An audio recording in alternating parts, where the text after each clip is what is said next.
रशीदा अपने माँ बाप की इकलौती बेटी थी। वो बहुत ही खूबसूरत लड़की होती थी। नीली आंखें, घुटनों तक गिरते बाल, गुलाबी होंठ, टिके नैनर, शवाली, मतलब के खूबसूरती में अपनी मिसाल आप। उसका बाप मजदूरी करता था, माँ सिलाई का काम करती थी। 5 मरले के किराए एक घर में हंसी खुशी रह रहे होते हैं। वो अभी गवर्नमेंट कॉलेज में 11वीं पढ़ रही होती है कि कुछ टाइम से उसके बाप को कैंसर की बीमारी लग जाती है। इस बीमारी के आखिरी स्टेज में उसे पता चलता है, लेकिन कैंसर का इलाज महंगा होने की वजह से वो अपनी फिक्र छोड़ देता है कि इलाज करवाता या घर वालों की ज़रूरियात पूरी करता। खैर, अपनी मजदूरी को जारी रखता कि कुछ टाइम के बाद वो इस दुनिया से चला जाता है। इसकी माँ को सदमा लग जाता है। महंगाई इतनी ज़्यादा है और घर भी किराए का, और आटा, घी, चीनी इतनी महंगी। कुछ टाइम के बाद उसकी माँ भी बीमार रहने लग जाती है और वो भी दुनिया से चली जाती है। अब राशिदा के ऊपर तो जैसे पहाड़ टूट गया हो। राशिदा रिश्तेदार भी मुंह मोड़ लेते हैं। अब बहुत बड़ा इम्तिहान आता है कि पढ़ाई करे तो भागे और काम करे तो पढ़ाई खत्म। अब वो एक फैसला करती है और अपने क्लास फेलो नबीला से बात करती है कि मुझे कोई काम ला दो ताकि घर के किराया दे सकूं और अपना पेट पाल सकूं। नबीला के बाप शहर में कपड़े की फैक्ट्री में काम करते हैं। नबीला उसको अपने बाप का नंबर देती है। हेलो, कौन? वो अंकल, मैं राशिदा बात कर रही हूँ, नबीला की दोस्त। जी बेटी, कैसी हो? सब खैरियत तो है ना?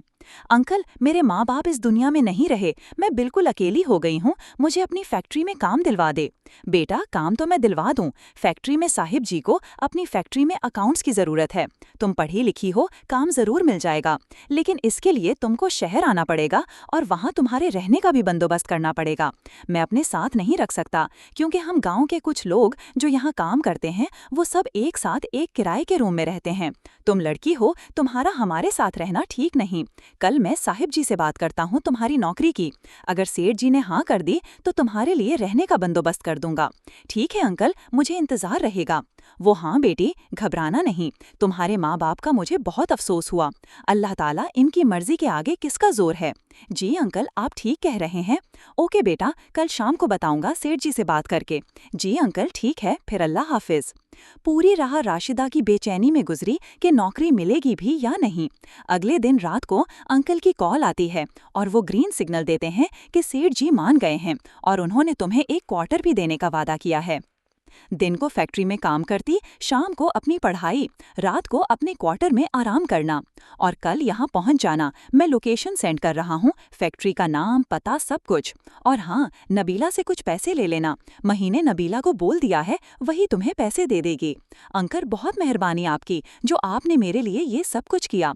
अपने रिश्तेदारों ने तो मुंह मोड़ लिया, इस वक्त में आप मेरे काम आए, कैसे शुक्रिया अदा करूँ आपका? इसमें शुक्रिया की कोई बात नहीं, तुम मेरी नबीला जैसी हो। अगले दिन वो नबीला से पैसे लेकर अपना कुछ सामान साथ लिया, मकान की चाबियां मालिक मकान के हवाले की, और बस में सवार होकर अंकल के बताए हुए पते पर पहुंच गई।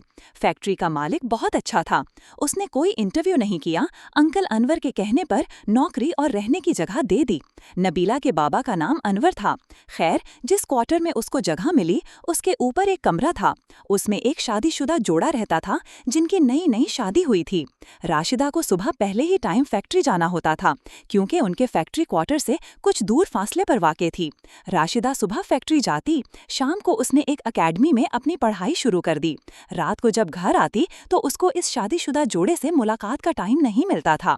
आधी रात को अक्सर उसकी आंख खुल जाया करती थी, क्योंकि रात को वो शादीशुदा जोड़ा जब रोमांस करते तो उनकी आवाज़ उसके कानों में पड़ती थी, क्योंकि जहाँ वो क्वार्टर बने थे वो बिल्कुल थोड़ी जगह पर छोटे छोटे बने हुए थे। उनके ऊपर जो छत थी वो पथरी की छत थी, और भी जो क्वार्टर बना हुआ था वो भी पथरी का था। आवाज आना कोई नई बात ना थी। वो जोड़ा भी गरीब था, दोनों मियाँ बीवी काम करते थे किसी जूतों की दुकान पर।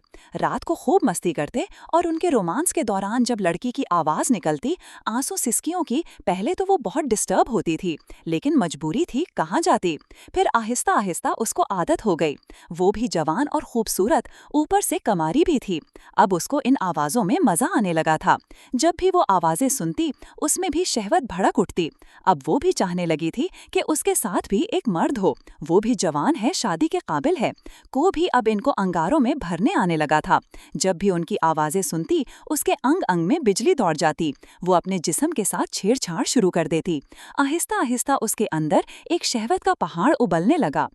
खैर, क्या करती, किससे शादी करती, किसको जानती भी नहीं थी। अपने अंकल के अलावा न शहर था कोई, रिश्तेदार भी नहीं था, कोई अच्छा सा लड़का भी नज़र में नहीं था।